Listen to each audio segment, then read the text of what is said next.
Fala, seus cristãos cansados, graça e paz a todos os santos da internet. Chegou aquele momento da gente dar uma recapitulada, um pontapé inicial aqui no nosso estudo, apesar de que já é o meio da semana, né?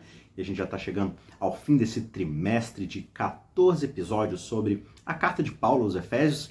E como você deve ter notado, né, infelizmente, nas últimas duas lições, né, a lição 12 e a lição 13, que trataram ali basicamente do capítulo 6, eu acabei não postando a discussão aqui da lição, né, os nossos vídeos semanais da lição, porque eu acabei ficando muito doente, minha garganta inflamou, infeccionou bastante, não estava conseguindo gravar, né? Quem assistiu o 11 já percebeu que minha voz estava bem esquisita, eu estava coçando, tossindo toda hora, e aí nos outros realmente já não teve como gravar, porque estava bem ruim, eu parava o tempo todo, tentava gravar, parava, não estava dando certo.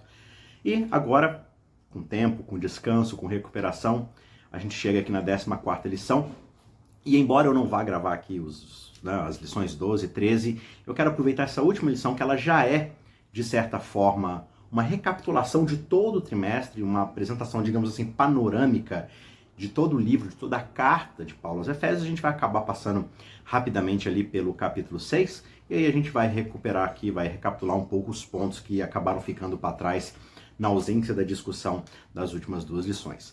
Como é uma visão panorâmica e vai acabar sendo um pouco mais extenso, por ter vários pontos relevantes aqui na carta, né, que a gente vai passar, eu acho que esse vídeo ele vai ficar um pouco comprido, tá certo? Então eu vou dividir especificamente aqui para essa lição, para esse episódio, para esse último episódio, né, 14º, em 2 vídeos. Então você está assistindo agora, você está no primeiro vídeo, eu vou gravar ali os capítulos 1, 2 e 3, e para o segundo vídeo a gente vai discutir os capítulos 4, 5 e 6. Beleza? O verso-chave, né, para essa lição, que se chama Efésios no coração, ou o coração de Efésios, a essência, o ponto central aqui da carta de Paulo aos Efésios, está no capítulo 2, versos 8 a 10. Um verso aí que muitas pessoas já memorizaram nos seus corações, que é um verso de fato central. Porque pela graça vocês são salvos mediante a fé. Isso não vem de vocês, isso é um dom de Deus. Não é de obras para que ninguém se glorie, pois nós somos feitura dele, criados em Cristo Jesus para as boas obras, as quais Deus de antemão preparou para que andássemos nela. Esse de fato é um verso central não só nessa carta, mas que resume muito bem o Evangelho de Jesus Cristo. Nós fomos criados em Cristo e redimidos no Evangelho para viver a vida que Deus nos criou e nos preparou para vivermos, né? Então, a gente vai ter aí uma visão panorâmica do livro, como eu mencionei, e no final a gente vai retomar nesse verso central para discutir uma última questão para fecharmos esse trimestre tão maravilhoso. Então, vamos aqui para a introdução dessa nossa lição. A carta aos Efésios, como a gente viu durante todo esse trimestre, né? Ela é como se fosse uma vista no topo de uma alta montanha. Você consegue ter uma vista panorâmica, uma visão lá de cima, e essa vista oferece para a gente uma visão muito clara do todo. Só que é uma vista distante, porque você não consegue ver os detalhes da paisagem, né? Você vê a paisagem como um todo, mas você não tem um zoom, você não tem um foco ali em cada um dos pormenores. E de modo semelhante, em vez de focar em questões de preocupações locais ali, como Paulo costuma muitas vezes fazer nas suas cartas, né? Tratando de problemas essenciais de cada igreja, de cada comunidade, né? De cada grupo. Dessa vez aqui na carta ele aborda as questões de uma forma muito mais geral. Questões que afetam os crentes em todos os lugares, ao longo de todo o tempo, inclusive para nós hoje, né? Então, de certa forma, essa carta ela é abordada de uma maneira mais direta do que o restante de outras das cartas de Paulo. E nessa lição final aqui sobre a carta aos Efésios, a gente vai abordar livro por livro, né? O livro do Efésios em geral, capítulo por capítulo. Então eu vou dar assim, só uma pincelada de cada um dos capítulos, a gente vai discutir um pouco mais no decorrer desses 2 vídeos. O capítulo 1 é Paulo iniciando a carta ali, saudando os Efésios, abençoando, como ele costuma fazer em cada uma das suas cartas. E ele começa de cara já agradecendo a Deus pela fé, pelo amor dos Efésios que ele sente, né? Paulo está escrevendo essa carta preso, ele está na prisão e ele sente o amor, o fervor e a fé que os Efésios têm para com Deus e para com ele. E ele pede a Deus que os Efésios possam ter sabedoria, possam receber a revelação de Deus para conhecerem melhor a Deus cada vez mais. E Paulo também fala sobre a grandeza do poder de Deus e como ele exaltou Jesus acima de tudo para que Jesus fosse reconhecido e trouxesse a nós a salvação, a redenção de todas as coisas. No capítulo 2, Paulo ele vai falar sobre a salvação pela graça através da fé em Jesus Cristo, como a gente acabou de ler naquele pequeno trecho do verso central para essa semana, né? Então, no capítulo 2, Paulo vai explicar que antes de conhecerem a Cristo, todos nós, né, andávamos mortos nos nossos pecados, nas nossas iniquidades, mas agora nós somos salvos pela graça de Deus. E ele também vai dizer que a salvação não é algo que a gente pode ganhar através dos nossos próprios méritos, das nossas próprias obras, do nosso desempenho. É um presente que é gratuito da parte de Deus para cada um de nós. E aí no capítulo 3, Paulo vai discutir sobre o seu próprio ministério, como Deus o escolheu para pregar o evangelho aos gentios, principalmente aqueles que não fazem parte do povo inicial de Deus. Ele também vai falar sobre o ministério de Cristo, que também atinge todas as pessoas, inclusive aqueles que antes eram desconhecidos, mas que agora foram revelados, né? Esse mistério que antes os apóstolos e os profetas discutiam, mas que não era claro para o povo. Paulo vai evidenciar que esse mistério é que os gentios também são herdeiros, eles são co-herdeiros juntamente com os judeus na promessa de Cristo, ou seja, na redenção que há em Cristo Jesus. No capítulo 4, Paulo vai discutir especificamente sobre a unidade dos crentes em Cristo, viver em unidade, em comunidade, em comunhão. Ele vai ressaltar, né, que a gente deve andar em humildade, em mansidão, com paciência, nós devemos suportar uns aos outros em amor. E ele vai dizer ainda sobre os dons espirituais que nós recebemos, que somos capacitados, e como esses dons eles são dados para nós para o trabalho no próprio corpo de Cristo, ou seja, para edificar a sua igreja, a sua comunidade de fé, para a pregação do evangelho, a edificação de cada um dos membros desse corpo. No capítulo 5, Paulo vai abordar a respeito de certas relações interpessoais, né? Como, por exemplo, os maridos que devem amar as suas esposas da mesma forma como Cristo amou a igreja, né? Os pais devem cuidar dos filhos, devem educar, os filhos devem ter obediência para com os pais. Ele também trabalha a questão do patrão e do servo, né? E também ele vai falar sobre a santidade, sobre evitarmos imoralidades sexuais, o nosso agir deve refletir a santidade de Deus, né? Por isso nós devemos, como ele diz, andarmos na luz e não nas trevas. E finalmente no capítulo 6, capítulo final aqui da carta aos Efésios, Paulo vai nos lembrar que nós estamos em uma batalha espiritual, uma batalha séria. Mesmo que às vezes nós não nos demos conta de que existe uma batalha ao nosso redor, nós devemos sim estarmos atentos e devemos nos revestir, ele diz, da armadura de Deus para resistir aos ataques, às investidas do diabo. E ele também vai dar um destaque especial na oração como essa ferramenta poderosa para se aproximar de Deus, ter uma relação profunda com ele e assim sermos cada vez mais resistentes às tentações e às investidas desse inimigo. Por isso a gente deve orar a todo momento, ou seja, a gente deve ter uma relação profunda com esse Deus maravilhoso.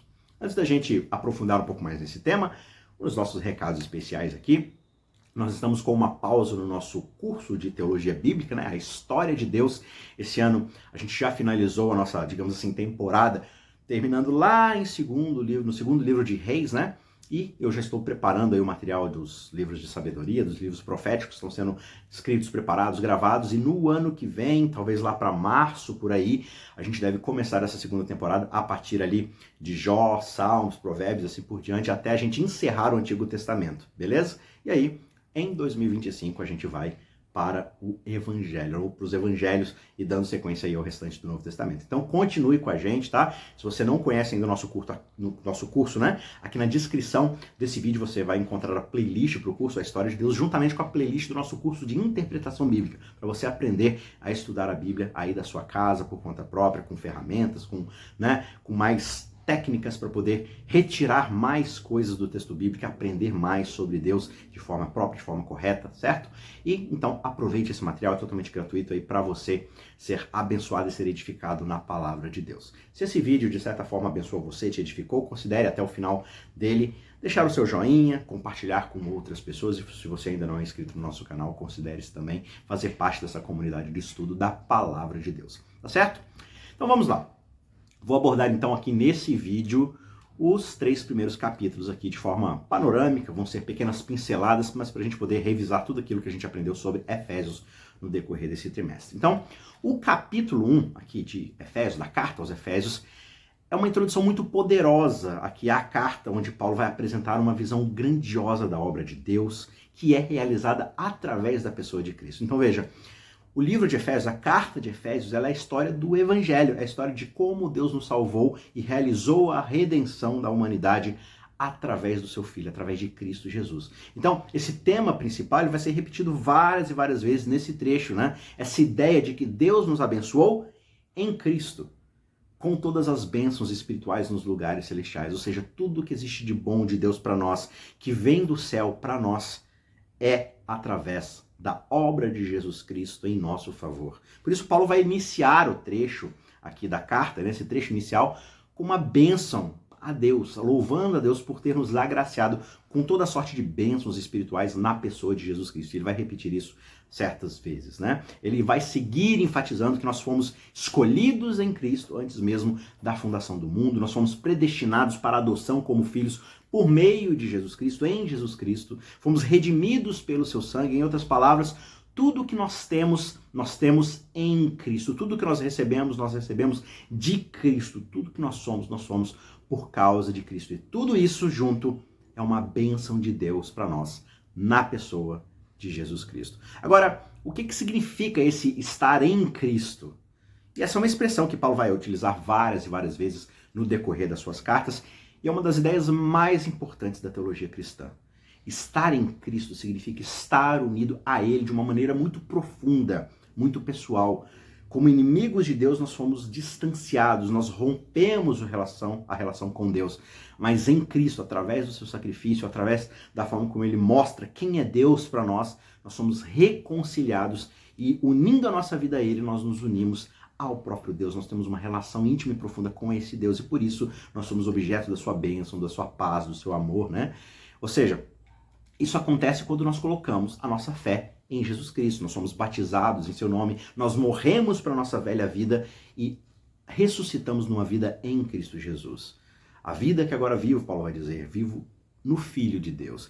Ou seja, quando nós estamos em Cristo, nós somos justificados diante de Deus, nós recebemos o Espírito Santo, que como Paulo vai argumentar lá na frente, é o penhor, é o selo, é a garantia de que nós somos parte agora dessa relação com o próprio Deus, e assim nós nos tornamos parte do corpo de Cristo, que é, como Paulo vai explicar pra gente, a sua igreja, a sua comunidade, o seu corpo de fé. Outro ponto que ele vai desenvolver aqui é a questão central no grande conflito, que é a glória de Deus. Ou seja, a revelação do caráter de Deus para todo o universo, né? Essa resposta às acusações que foram feitas sobre como Deus rege, como Deus governa o seu universo. E Paulo vai escrever que Deus nos escolheu em Cristo antes mesmo do mundo ser criado, para que a gente pudesse ser santos, para que nós fôssemos irrepreensíveis diante dele. Mas o que isso significa? Significa que a nossa salvação é algo que a gente precisa trabalhar, né? Que a gente precisa ser santo e irrepreensível, senão ele não quer nada com isso? Não. Significa que a nossa salvação ela não é apenas sobre nós mesmos. Ela é sobre a glória de Deus. Deus nos salva para a sua glória. Deus nos salva para que o mundo inteiro possa conhecer o seu caráter, que é um caráter de amor, de perdão. Porque Ele está trabalhando sim em nós para que nós possamos refletir a sua glória, para restaurar em nós a sua imagem, a sua semelhança, para mostrar ao mundo quem Ele é de fato. Então Deus nos salva para nos restaurar a sua imagem, para que o mundo possa em nós ver a sua imagem e ver como Deus é um Deus maravilhoso, como o seu caráter é um caráter completamente puro de amor, de graça e de glória. Isso é glorificar, de fato, o seu nome. E aí no final do capítulo 1, Paulo ele vai expressar a gratidão que ele tem a Deus pelo testemunho de fé que os próprios cristãos lá de Éfeso estão dando, né? Ele vai orar para que Deus possa lhes dar sabedoria, lhes dar a revelação, para que eles possam, de fato, conhecer melhor a Deus e sobre Deus. E Paulo também vai orar para que eles possam entender a esperança da vocação que eles receberam, ou seja, a riqueza da glória, da herança que eles possuem em Jesus Cristo e a grandeza do seu poder que é manifestado naqueles que creem nele. Então, Paulo faz uma bela de uma oração pelos Efésios. Olha, que vocês possam perceber como é precioso, como é rico a bênção que Deus está dando a vocês, que é a manifestação da sua glória, da glória de Cristo naqueles que creem, ou seja, na sua igreja. Paulo vai encerrar o capítulo afirmando que Deus colocou todas as coisas debaixo dos pés de Cristo e o fez o cabeça da igreja, que é o corpo, né? Então, basicamente isso significa que Cristo tem autoridade sobre todas as coisas. E a igreja, que é o seu corpo, ela é justamente o seu instrumento para levar a sua mensagem a todo mundo. Por isso, nós temos Cristo como o guia, o cabeça, o líder que move o corpo em direção ao propósito que é estabelecido pelo próprio Deus. Agora, voltando um pouco aqui à declaração de Paulo em Efésios 1, verso 4, a gente encontra uma afirmação muito poderosa da soberania de Deus e do seu amor por todos nós. Antes mesmo, Paulo vai dizer, de nós sermos criados, Deus já havia nos escolhido em Cristo para sermos santos e irrepreensíveis diante dele. E essa verdade lembra pra gente que a nossa salvação não é fruto do nosso próprio esforço, do nosso próprio mérito, é um presente gratuito de Deus. Não existe absolutamente nada que nós possamos fazer para merecer a salvação, porque ela é um ato puramente de graça divina, é um presente. E além disso, a gente precisa saber que nós fomos escolhidos por Deus antes mesmo da gente nascer. E ao sabermos disso, a gente recebe uma base muito sólida para a nossa, digamos assim, autoestima cristã, para o nosso valor pessoal como imagem e semelhança de Deus. Porque a gente não precisa ficar buscando aprovação, ficar correndo atrás de validação dos outros, porque nós já fomos aceitos e amados por Deus, independente de qualquer performance da nossa parte. E isso então vai levar a gente o quê? Justamente uma profunda gratidão, um profundo louvor a Deus e não a nós mesmos.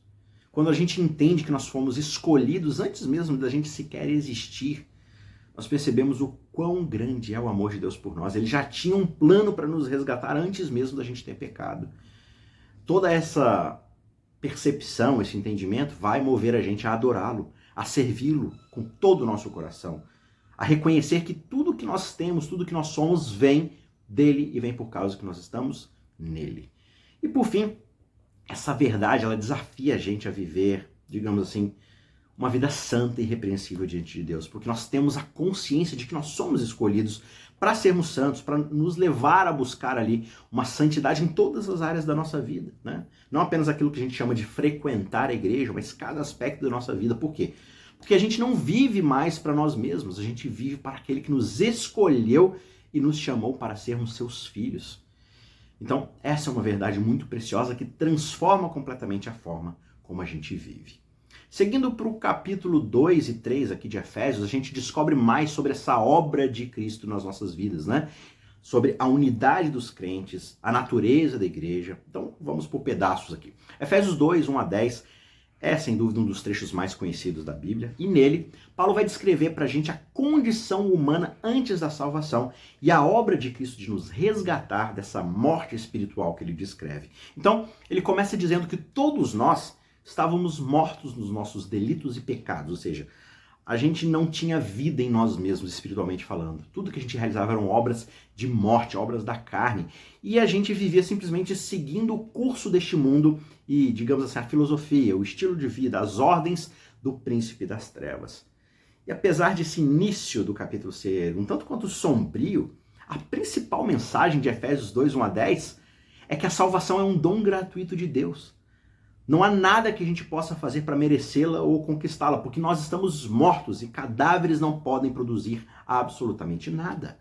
Defuntos espirituais, mortos espirituais não fazem boas obras. Eles simplesmente apodrecem, definham.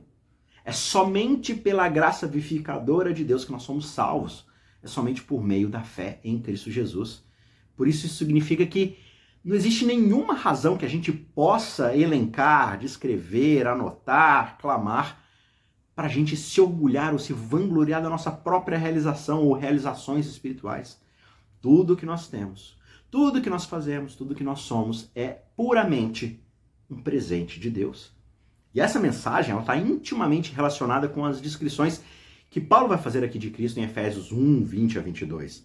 Paulo vai descrever Jesus como aquele que foi ressuscitado dentre os mortos, exaltado acima de todo principado, toda potestade, domínio, autoridade, porque ele é a cabeça, o cabeça da igreja, que é o seu corpo. Essas descrições, elas mostram pra gente justamente que Jesus é o Senhor soberano do universo e que a igreja é a representação dele aqui na terra, é o seu corpo, é a parte tocável dele.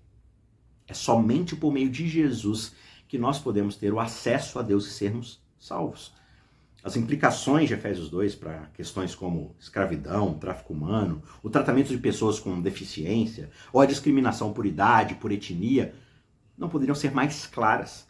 Se todos nós somos salvos pela graça de Deus, então não há nenhuma justificativa para a gente tratar outras pessoas como inferiores, como menos dignas, porque todos nós, diante de Deus, recebemos a salvação como um presente, ou seja, é um benefício que Ele nos dá. Não é baseado em algo que nós performamos. Todos são iguais perante Deus e, portanto, devem igualmente serem tratados com amor, com respeito, sem acepção de pessoas. Paulo tem que dizer essas coisas aos Efésios porque eles viviam numa cultura, numa cidade que valorizava muito a realização pessoal, a posição social, o status ou a estética pessoal, no sentido daquilo que eu tenho para mostrar, né? Daquela amostra estética, superficial para as pessoas verem. Os Efésios precisavam entender que a salvação não era algo que eles poderiam conquistar por si mesmos. Era um presente de Deus. Eles careciam de entender que a igreja é uma comunidade de crentes unidos em Cristo que foram restaurados, redimidos, todos eles, independentemente da sua origem, da sua questão étnica, social ou cultural. Indo para os versos 11 a 18 de Efésios 2, Paulo vai continuar explorando esse tema da unidade dos crentes. E ele vai descrever a situação dos gentios antes da salvação, né? Lembrando que gentios são aqueles que não eram judeus. Eram pessoas fora do povo da aliança, ou do povo escolhido de Deus, por assim dizer, na Bíblia, né? Então, esses gentios, eles eram chamados de incircuncisos e outros nomes pejorativos ali pelos judeus, e eles estavam separados da comunidade de Israel, porque eles não pertenciam à aliança. Só que agora, em Cristo, Paulo vai dizer que eles foram reconciliados com Deus da mesma forma que os judeus foram.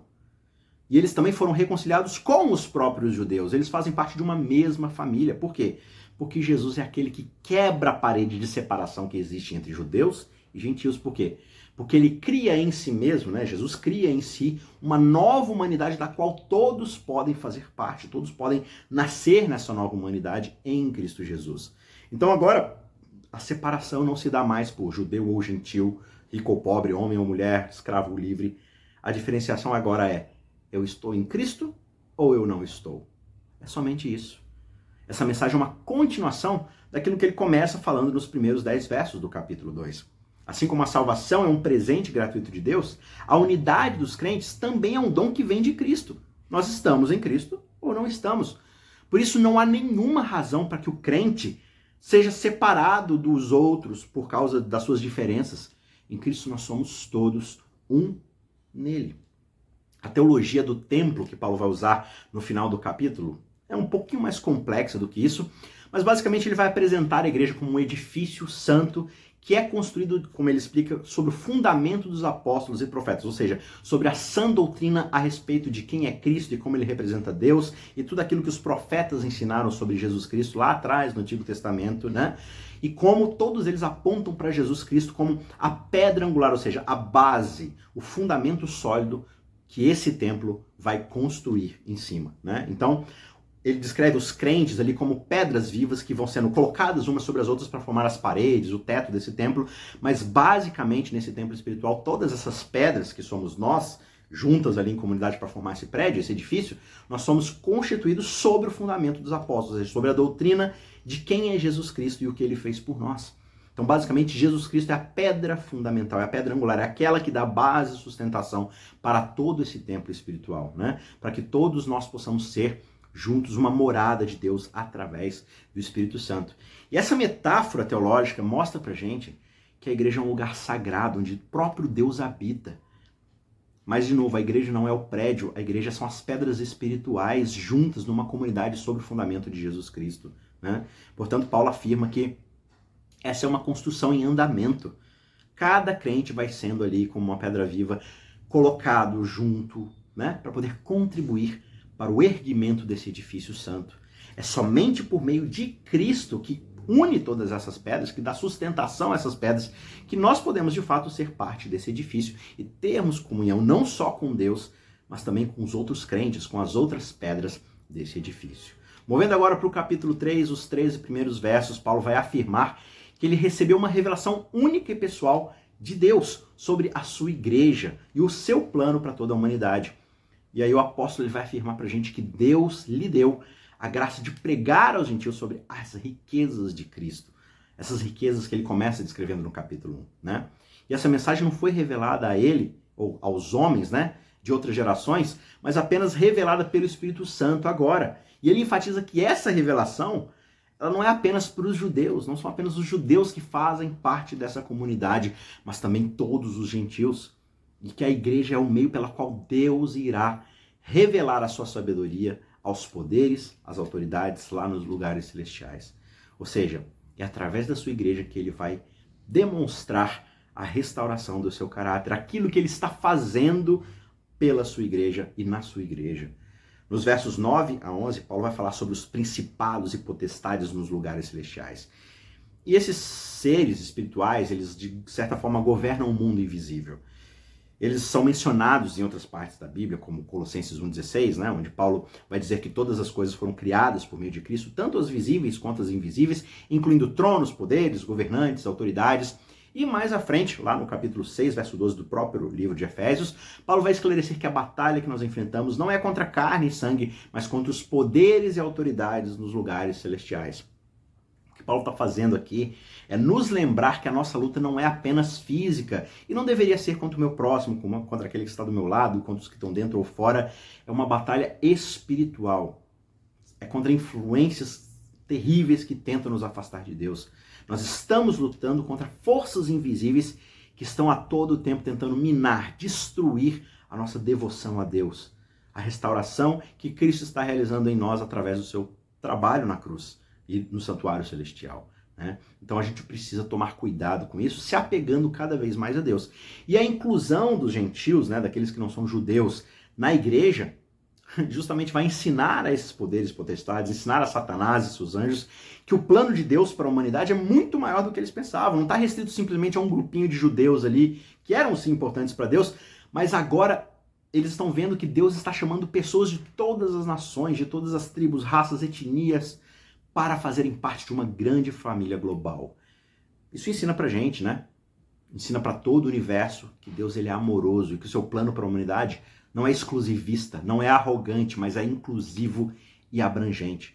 Só que, infelizmente, muitas barreiras entre crentes e descrentes ainda impedem que o cumprimento do propósito de Deus para a sua igreja seja plenamente cumprido. E essas barreiras elas podem ser culturais, sociais, econômicas, políticas ou até mesmo pessoais. Uma outra razão é a falta de amor, de perdão, de compreensão mútua que nos impede, como igreja, de sermos aquilo que Deus quer que nós sejamos, de alcançarmos as pessoas, de estendermos a mão para pregar o evangelho da restauração, da reconciliação para outras pessoas. É por isso que, para remover essas barreiras em uma comunidade local, é necessário que os crentes sejam humildes e estejam dispostos a se submeterem ao Espírito Santo para trabalhar no coração deles. Eles precisam estar dispostos, né? Nós precisamos estar dispostos a ouvirmos, a perdoarmos uns aos outros, assim como aprendemos a trabalharmos juntos para alcançarmos os objetivos de Deus para a igreja, buscarmos essas pessoas, alcançarmos essas pessoas com a mensagem de salvação. E finalmente, em Efésios 3,19, o apóstolo vai falar para a gente sobre estarmos cheios de toda a plenitude de Deus, né? O que isso significa? Isso significa que nós devemos estar cheios do amor de Deus, da sabedoria que é reconhecida através da sua palavra, do poder de Deus que é manifesto através do Espírito Santo em nós. Por isso a gente deve estar dispostos a nos submetermos a Deus, a nos esvaziarmos de nós mesmos e deixar que Ele trabalhe em nós e através de nós. Então, assim Paulo vai concluir a metade da sua carta, falando ali sobre a unidade, sobre o que Deus está fazendo em nós. E agora, a partir dos próximos 3 capítulos, o 4, o 5 e o 6, ele vai aplicar isso de forma bem prática para como isso vai transformar as relações que nós devemos ter como igreja e quais os passos que nós devemos tomar nessa jornada para sermos corpo e igreja dessa cabeça que é Cristo, né? Então, eu vejo você no outro vídeo, vou dividir aqui porque a gente já chegou em meia hora, eu vou fazer mais um outro vídeo resumindo os capítulos 4, 5 e 6 para a gente encerrar esse trimestre, tá bom? Então, eu te vejo lá, tá aparecendo aqui no card já o vídeo do próximo, né, dessa próxima etapa, então eu encontro você lá para a segunda metade desse estudo. Um forte abraço, tchau, tchau.